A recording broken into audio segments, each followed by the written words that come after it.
అప్పులు, డబ్బు సమస్యలు వెంటాడుతున్నాయా? వాటి నుంచి బయటపడాలంటే ఇలా ఐశ్వర్య దీపం పెట్టి చూడండి. మీ సమస్యలకి పరిష్కారం దొరుకుతుంది. ఐశ్వర్య దీపం ఎలా పెట్టాలి? ఎంత సంపాదించినా కూడా డబ్బు చేతిలో నిలవడం లేదని కొందరు బాధపడతారు. ఆదాయం ఎక్కువగానే ఉన్నా అప్పులు అధికంగా ఉంటాయి. వ్యాపారంలో నష్టాల వల్ల ఇబ్బందులు పడుతున్నారా?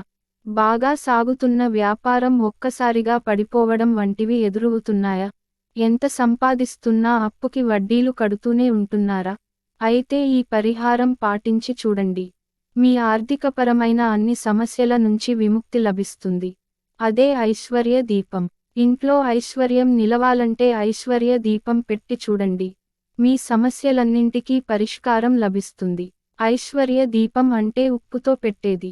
సంపద నిలవకుండా వచ్చింది వచ్చినట్టు ఖర్చు అయిపోతుందని బాధపడే వారికి ఇదొక చక్కని పరిహారం. ఈ నియమాలు పాటిస్తూ ఐశ్వర్య దీపం పెట్టారంటే ఐశ్వర్యం మీ ఇంట్లోనే ఉంటుంది. మీ కష్టాలు తొలగిపోతాయి. ఐశ్వర్య దీపం ఎలా పెట్టాలంటే, ప్రతి శుక్రవారం ఉదయం లేదా సాయంత్రం 2 పెద్ద ప్రమిదలు తీసుకోవాలి. వాటికి పసుపు కుంకుమ రాయాలి. నేలపై బియ్యం పిండి, పసుపు, కుంకుమతో ముగ్గు వేసి దాని మీద ఈ 2 ప్రమిదలు ఒకదాని మీద మరొకటి పెట్టాలి. అందులో 1/4 కిలో రాళ్ల ఉప్పు వేసి ఆ ఉప్పు పైన పసుపు, కుంకుమ చల్లాలి. ఒక చిన్న ప్రమిద తీసుకుని దానికి పసుపు, కుంకుమ రాసి పూలు పెట్టి ప్రమిదలో నూనె లేదా నెయ్యి పోయాలి. 2 ఒత్తులు తీసుకుని ఒకటిగా చేసి వెలిగించాలి.